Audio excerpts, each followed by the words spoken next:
So today's guest played 11 tests for England, taking 37 wickets at an average of 33. I met him for the first time while I was at uni, and we ended up working together a lot over the next 5 or so years with his role as ECB lead spin coach. I realised how good his playing career just was when seeing his name on the honours board at the SCG for his Ashes 5 for 81, which was actually his second Ashes 5-wicket haul, to go with his 6-6-7 on debut. Welcome to the Spin Badger podcast, Peter Such. Thanks for the invite, and delighted to contribute towards it. Brilliant. Cheers, Sush. So starting with your playing career, just thought to talk a little bit about your playing career and, you know, like throughout your playing career, and then I guess also into your path into coaching. Like, do you think that spin bowling changed a lot through that period? Certain things about spin bowling have changed, but the skill of actually bowling hasn't changed. The same basic principles apply at the bowler's end. You know, your action hasn't changed. I think the only thing that changed and has evolved has been the way that you apply your skills across the different formats. The actual art and the skill of bowling is still the same. You've still got to do the same things. You've got to land it in good areas with spin. You've got to have your variety. You've got to have that sort of tactical acumen, and you've got to be pretty mentally tough to compete and to survive. So a lot of things haven't changed. All I'd say is that what has changed is the way that you apply those skills across the different formats, and that's become more and more prevalent, shall we say, with the advent of T20 cricket and the globalization of those franchises. But, you know, if you look at the longer format of the game, the 3 and 4 day cricket there, your stop ball is still the most important ball that you bowl. That hasn't changed, and it won't change. You need to have that stop ball so you can control the game and attack the batter. With the advent of the shorter formats, then obviously you need to use a lot more variety about your bowling. You've got to get the ball moving both ways if you can. Adjust your lengths, those sorts of things. Change your pace more often so that you don't get lined up. But, you know, fundamentally, your bowling action is the same. You're just bowling with more variety. I've also believed that, good bowlers would have been good bowlers in any era. The only thing that might happen is you might have to do things a little bit differently, but I still think that the good bowlers of today would still have been good bowlers back in the 50s, 60s, whenever. You just do things slightly differently, that's all.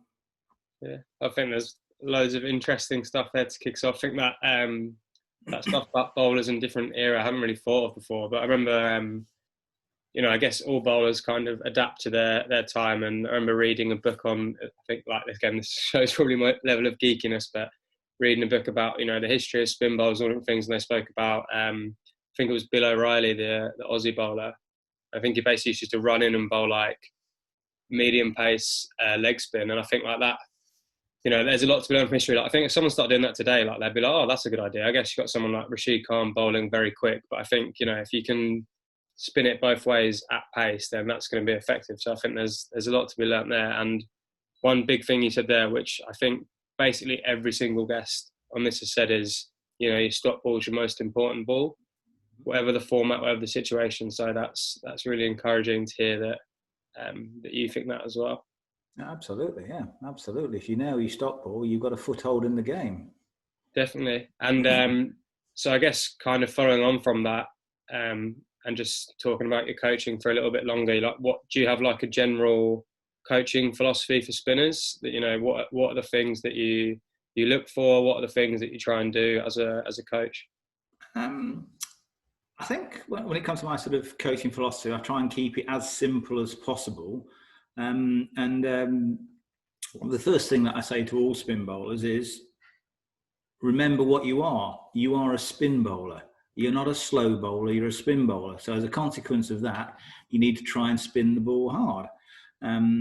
By spinning the ball hard, what it's going to achieve for you, it's going to achieve for your shape in the air, that drift and drop in the air. And then when it pitches, you're going to get the break and bounce off the surface. And those are the key elements of spin bowling. And the harder you spin the ball, the more it will drift, the more it will drop, the more it will break, the more it will bounce. So, when you are sort of practicing or playing, try and spin the ball hard. And also by spinning the ball hard, you're going to be bowling with real intent and completing your action. So you're going to be true to those principles, those values. So that's one of the things that I sort of try and get over to batters. Over to spin bowlers. The other thing that spin bowlers have to have, they have to have that ability to deceive the batsman. You've got to have that ability to beat them in the air and beat them off the pitch. And the only way you can do that is by spinning the ball hard, because it gets you shape and movement. And so just sort of try and spin the ball hard. When it comes to tactics, again, very, very simple. For me, the game revolves around the top of off stump. If you as a bowler can bowl the vast majority of your deliveries hitting the top of off stump, you've got to be successful. Obviously, I appreciate that in shorter formats, then that varies a little bit because you don't want to be too predictable. But sort of most of the cricket that particularly young bowlers play, if you hit the top of off stump, you're going to be successful.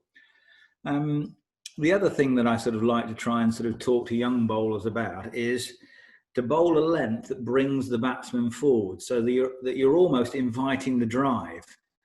And there are a number of reasons for that. If you're bowling a length that brings the batsman forward, it enables you to set a field for it, because the ball's going to come in that sort of wide V between extra cover and mid wicket. That's where the ball is going to go. If you bowl a little bit shorter than that, then you can still be hit straighter, but you can also be hit squarer. So you've got a bigger area of the field to defend by not pitching the ball up and not inviting the drive. And if you're inviting the drive and spinning it, then you've got a chance of success. So I would sort of encourage people to do that. And the other thing about it as well is that it's a perception thing. When everybody sees a batsman play a drive, everybody goes, good shot, well played, that sort of thing there. Whenever they see a cut or a pull, they say crap ball. Good shot is always better than crap ball. So, why not invite the drive? When it comes to the technique of bowling spin, this is very much an individual thing, but I believe passionately in the value of alignment. If you get your feet, your hips and your shoulders lined up to the target and you spin your bowling arm to the target and take your energy to the target through the crease, the ball will go to the target with revs on it. And, that's bowling. So just have that very basic sort of technical principle in there. In terms of the way that you go about your business, and what you've got here with the Spin Badger podcast is a classic example of this. You've got people who are passionate about the art of spin bowling, and all spin bowlers have to be passionate about their art. And this passion needs to grow as you progress through the game. You've got to get deeper and more interested in it.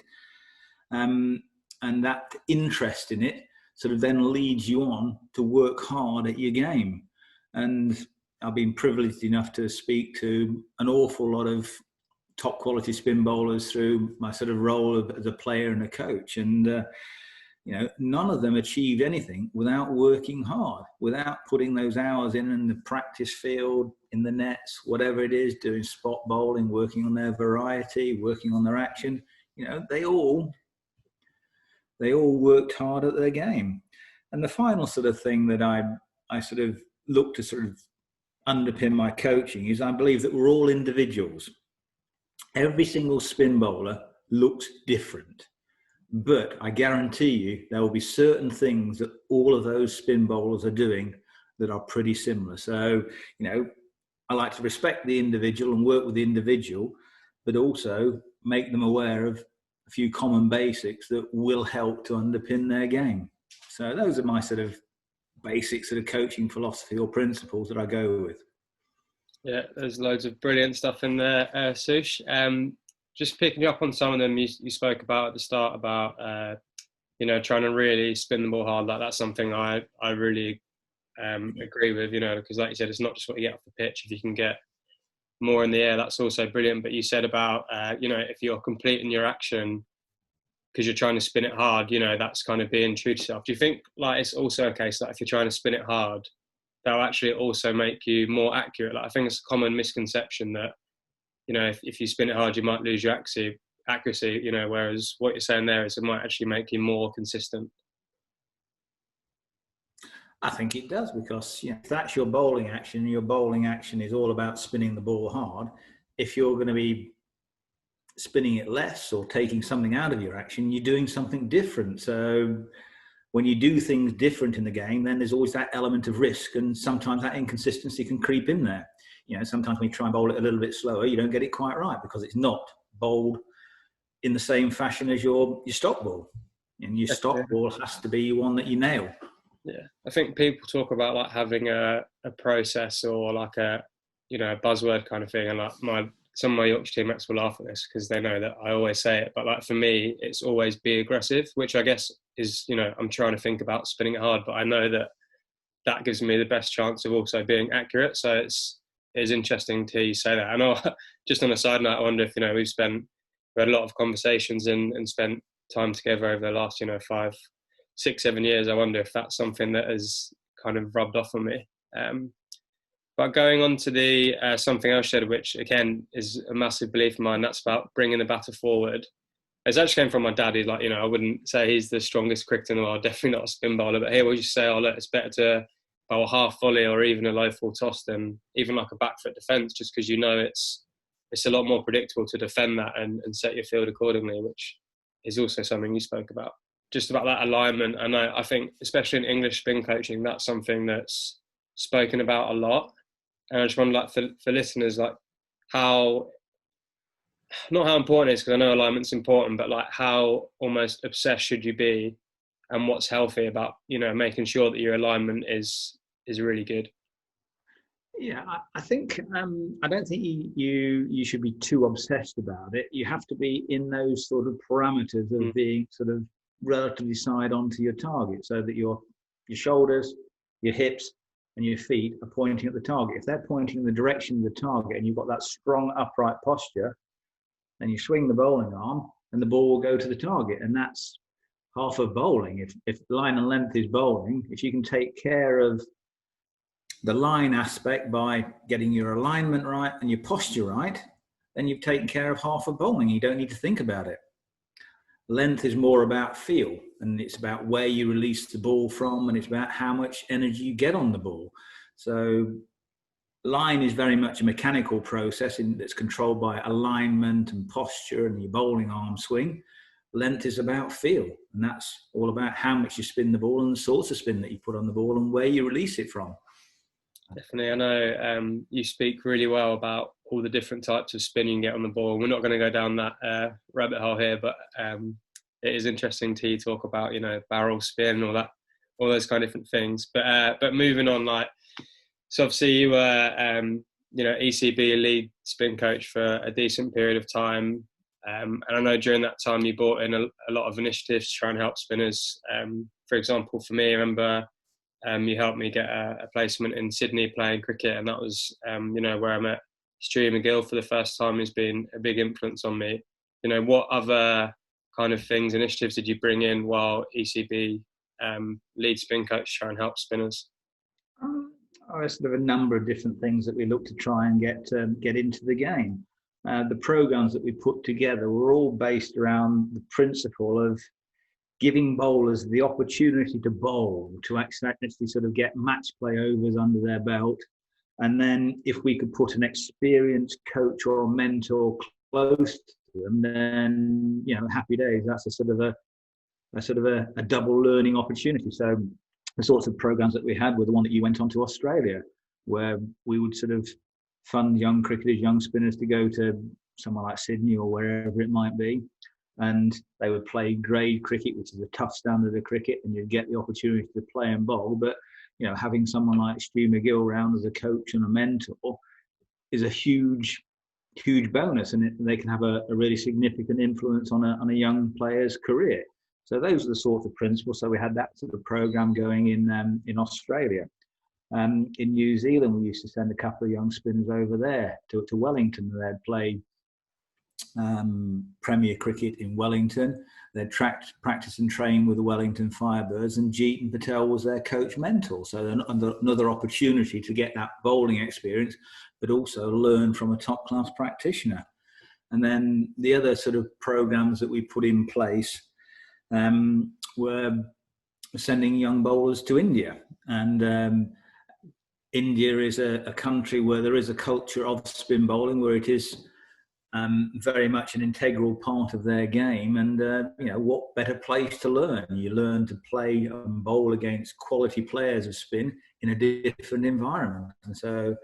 And also we'd have local coaches and local mentors working with the individual, so you get that sort of experience of how maybe Indian cricketers went about their approach to spin. So there's elements like that. And then other things that you tried to sort of lobby for were to sort of improve the opportunities of young spin bowlers in our domestic game. So, one of the things that we looked to do was to sort of tweak the toss regulation about 3 or 4 years ago.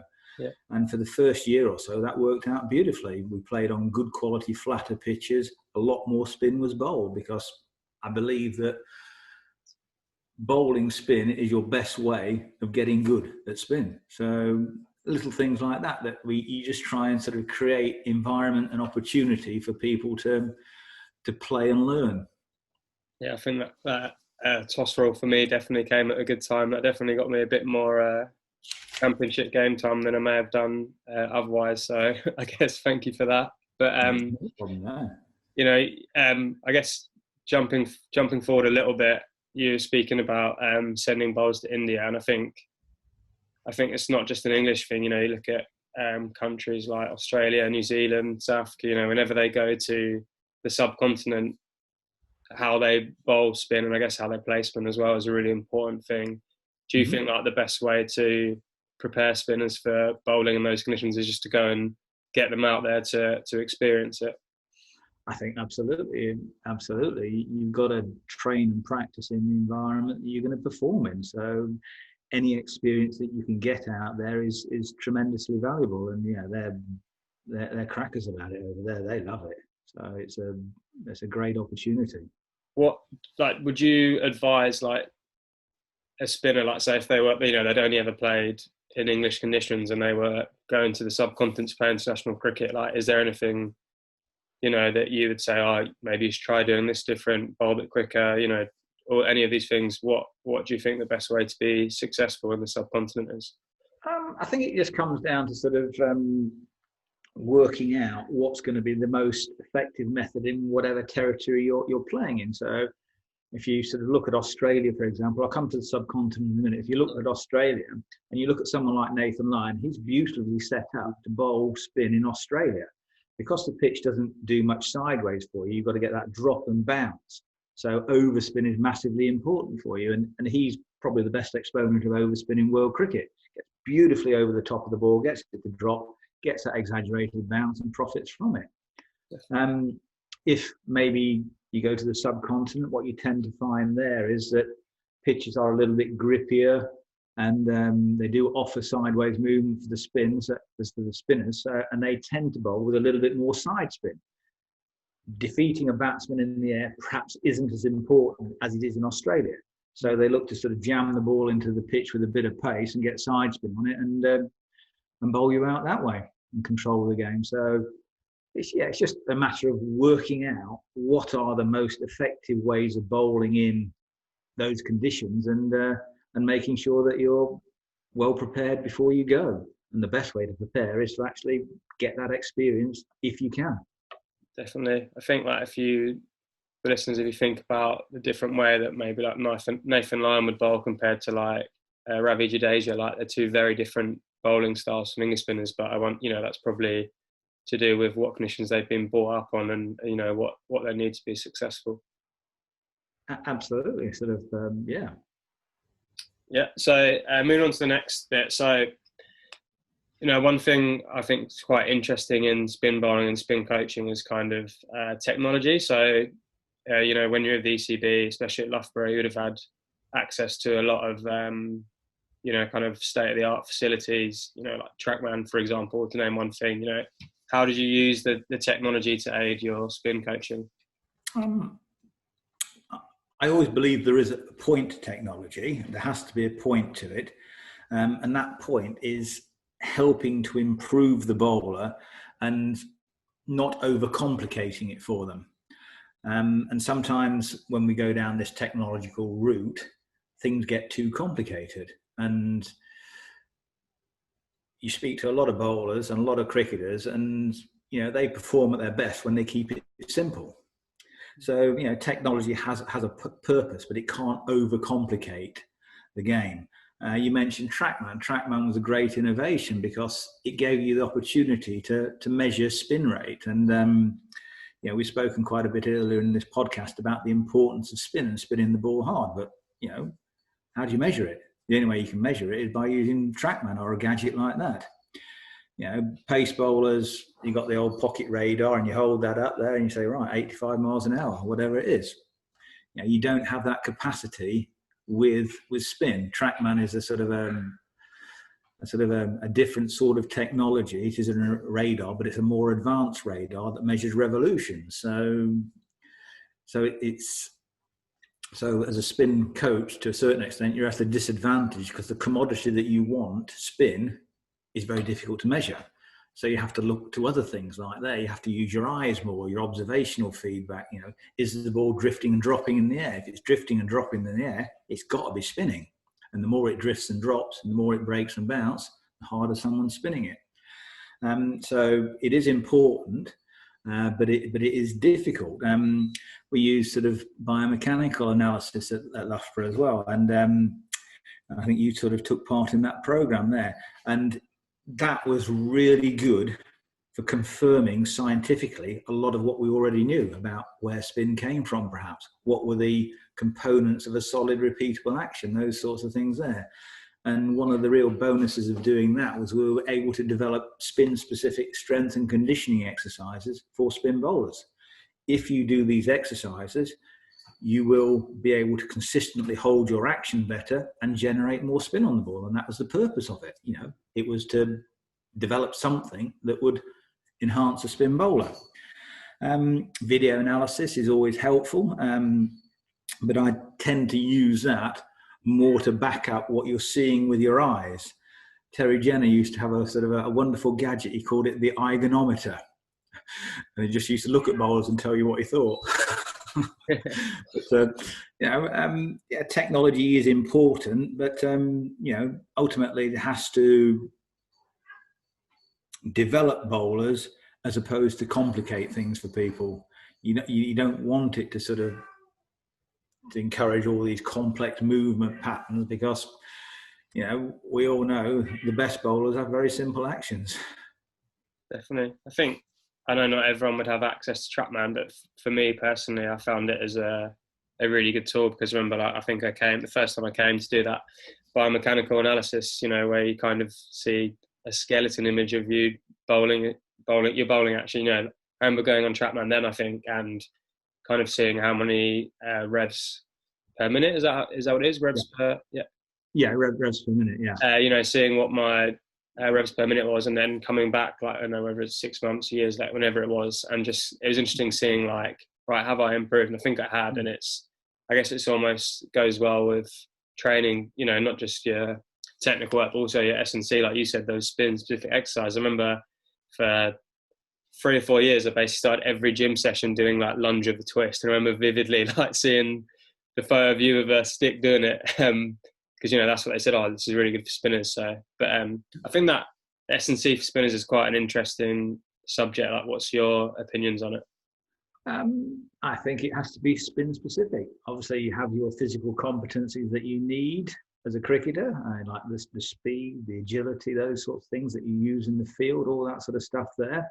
You need to have that stamina to bowl sort of consistently well over long periods. But ultimately, you need to be training in a way that's going to enhance your performance.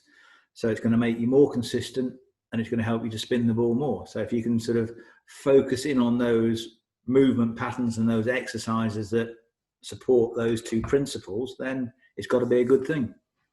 Yeah, completely agree with that. And I think staying on a kind of guess the sports science subject for a little bit of time. I remember nothing to do with my cricket. Like when I was at uni studying, just like ended up when I was bored in the library coming across a few like kind of research papers, and I think some of them might have been done at Loughborough about spin bowling. So some of the stuff you spoke about already about the biomechanics of it, and also about I don't know if it's an ECB study or not about revs, and it said like the more revs you put on it, the more likely you are to be successful in international cricket. So I think like they got like a club bowler and an international bowler, and that was basically the biggest difference was the amount of revs they're putting on the ball. I wondered if there's anything else that you did, kind of there was studies into in terms of spin bowling, and is there anything else you think that needs to be researched in spin bowling, or is there something that hasn't been covered? One of the other things that we did was really beneficial was we actually sort of did a series of interviews with spin bowlers with a view to finding out what the elite bowlers, the test match bowlers, did differently to county bowlers. And it was sort of, it was quite enlightening, really. It was again, something that confirmed a lot of what we already knew, but it was so good to have that evidence to say, listen, this has been proved. And the sorts of things that that sort of stood out were the successful spin bowlers were that spin bowling badger, the guy that would take a bag of balls to the nets and do his own practice. He wouldn't wait for a training session to be organised and then sort of bowl in his slot. He would be that guy who was a self-starter. So that was really important. There was a sort of a lot of the international spin bowlers were born later in the school calendar year. So they were summer babies as opposed to sort of September, October, November, that sort of thing there. And maybe there's something in the fact that, they had to fight that little bit harder being less mature than some of the other sort of guys who were born earlier in the school year. So that was really important. That's really interesting. I've never heard that before. That is interesting. Yeah, there was time on task as well in terms of the amount of practice, spin-specific practice you'd put in over your development career, if you like. And those that put more in were the better bowlers. And logically, it follows. Yeah. And then in terms of match play opportunities, they always bowled a greater proportion of their team's overs. So, if you were playing a 50-over game, they always got their 10 overs in. So they bowled 20% of it. When they played a longer format, they would always bowl more overs than other people, partly because they're good, but, there is a relationship between the two. Yeah, definitely. It's interesting. There was some really sort of eye-opening stuff that came out of it. And also there was this sort of late development, and sometimes spinners can come from left field. They don't come through the traditional pathway route. They weren't ones who were in their under 9s, 10s, 12s, 13s. They might come in at 15. They might come into the pathway at 16. Late developers for whatever reasons. But, so it taught us not to close the door on spin bowlers too early. And sometimes we do that with regard to cricketers in general or sportsmen in general. We sort of think, if we're not working with them at 12, 13, 14, then no point picking them up at 16. And for spin bowlers, that simply isn't true.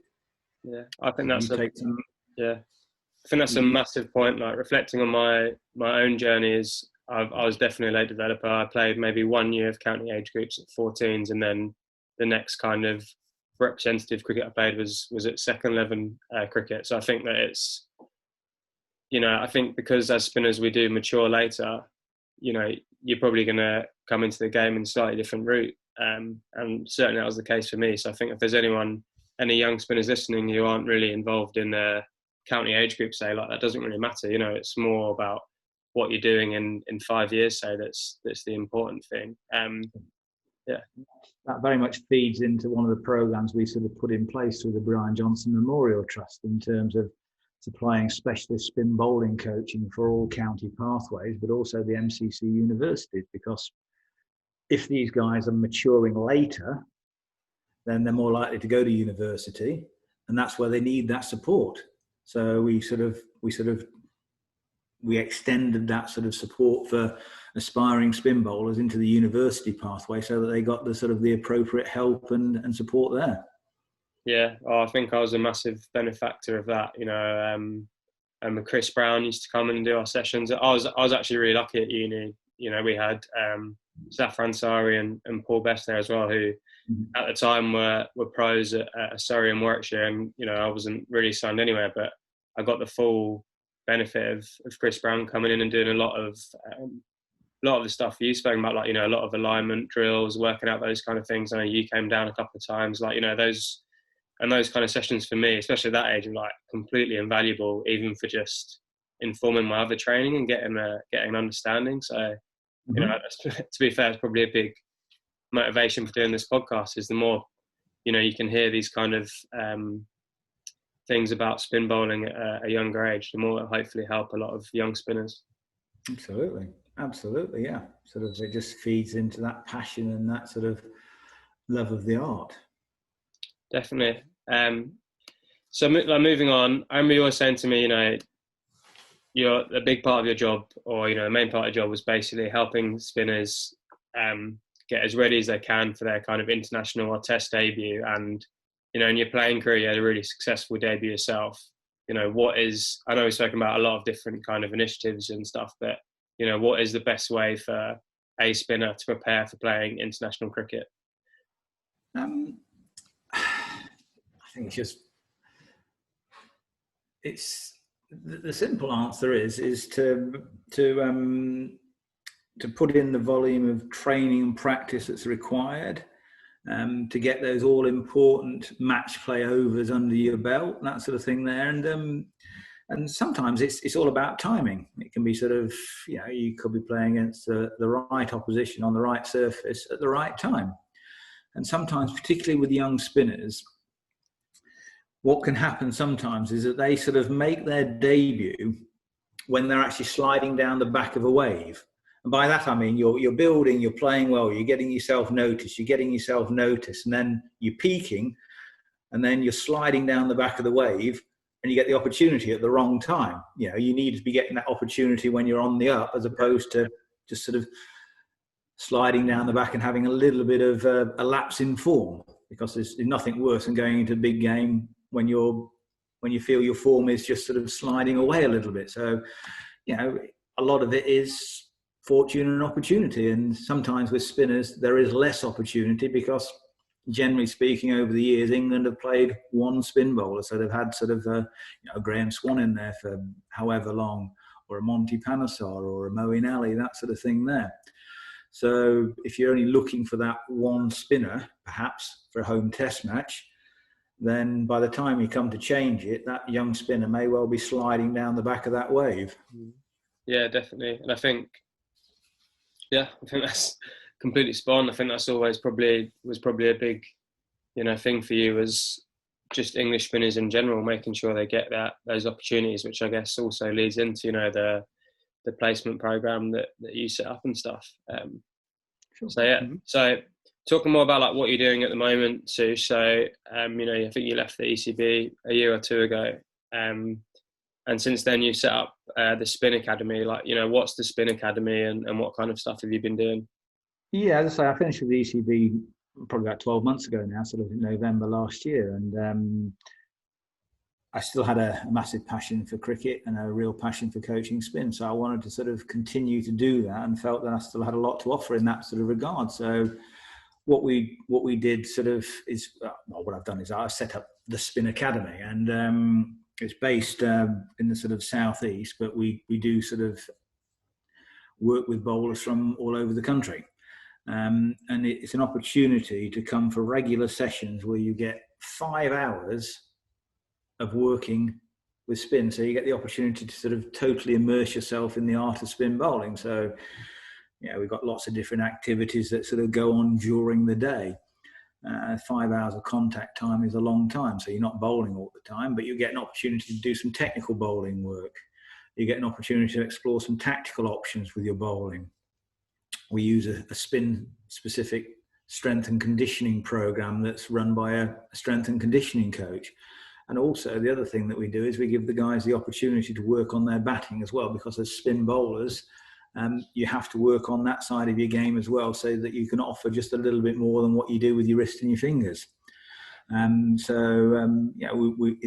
a complete sort of spin bowling package where we look to sort of drill down into all the different elements that go towards making successful spin bowlers, and look to sort of give people takeaway messages that they work on in between sessions. So you might come 1 month and there's a 3 or 4 week break, and then you come back again. But in the interim, you've gone away with some developmental feedback and some drills, some exercises, some thoughts and ideas that you need to take on yourself and move forward on. And then we just sort of continue sort of throughout. So it's a sort of most of the contact time is during the winter, because that's when you get the opportunity to work with players and you can work with them developmentally. During the summer, there's a lot of match play going on, but you do offer remote coaching support during the summer.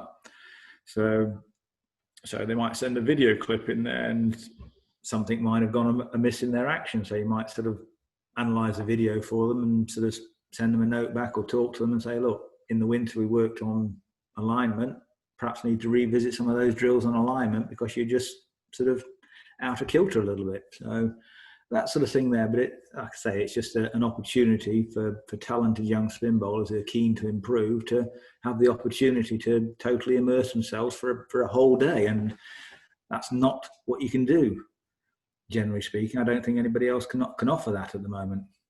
No, that sounds great. And is there like a website that people go on to find out more information? Yeah, absolutely. Just sort of Google the Spin Academy. I think it's www.thespinacademy.co.uk. I think that's right. I must check that one out. I'll Google the Spin Academy and you get to it. Trust me. Well, that sounds good. I think when I was young, that sounds like the type of thing that would have been absolutely perfect. Of course, I won't take up too much more of your time, Sush. But the finishing question I kind of ask every guest is for just one bit of on-field advice and one bit of off-field advice, and where we've covered a lot today. So it could be something we've already spoken about, but if you had to nail it down to one, what would it be? Okay. On-field, I think that what you have to do is you have to work out a way of pleasing the captain. Yeah. And by that, you've got to sort of bowl in a fashion that doesn't get him thinking about taking you off and giving somebody else a go. You need that ball in your hand and you need to be bowling. So to please the captain, you need to pose a threat and you need to control the game. You've got to do one or the other, or if you can do both, happy days. Brilliant. So work out a way of actually pleasing the captain. And the best way of doing that is your stop ball, because that is your best way of attacking a batsman by landing that quality delivery with spin. But it's also your best way of defending yourself when you're under pressure. When you're under pressure, you've got to go to your stop ball and land that with spin. And then try to be pretty savvy in terms of how you use your field. Have people positioned to catch your best ball and then squeeze and defend with the rest. And I tend to find that a lot of young spin bowlers fall into the trap of being overly aggressive with their field setting when they first come on. And all of a sudden they leak a few boundaries, they bowl 3 overs to 20 and the captain says, cheers, thanks a lot. And that's their game over. Find a way of keeping yourself in the game. And, fielders on the boundary are no bad thing. It can be as a wicket-taking option with a man out at cow corner, or it can be a man out of deep cover just to sort of field that cut that goes for 1 instead of 4. And it keeps you in the game for longer. So that's what I'd sort of suggest on the field. Find a way of pleasing the captain and keeping yourself in the game for longer, because ultimately it's a numbers game. The more overs you bowl, the more wickets you get. The more wickets you get, the better the career you have. So just try and think about it that way. And then off the field, I think it's just a matter of working hard and taking opportunities to get better. Practice your art, because you're never going to get good at it unless you practice it. And, like I said at the opening sort of part of the podcast here, I don't know of a talented quality spin bowler that hasn't actually sort of put those hours in to get good. Yeah, definitely. I think they're two really good messages. I think that pleasing the captain's definitely something I'll be thinking about for this season. Absolutely. Yeah, He's the man that controls your destiny, so you need to manage him well. yeah, definitely. Always a very important person for for the spinner. But yeah, that's pretty much everything, Sush. So Pleasure, thanks a lot for coming on. And a reminder, it's the Spin Academy. If anyone's interested in that. Okay, brilliant. And okay, I shall dial into the Spin Badger podcast shortly. Brilliant. Thanks, Sush. Okay, you take care. Good to talk, Jack. Gosh, go well.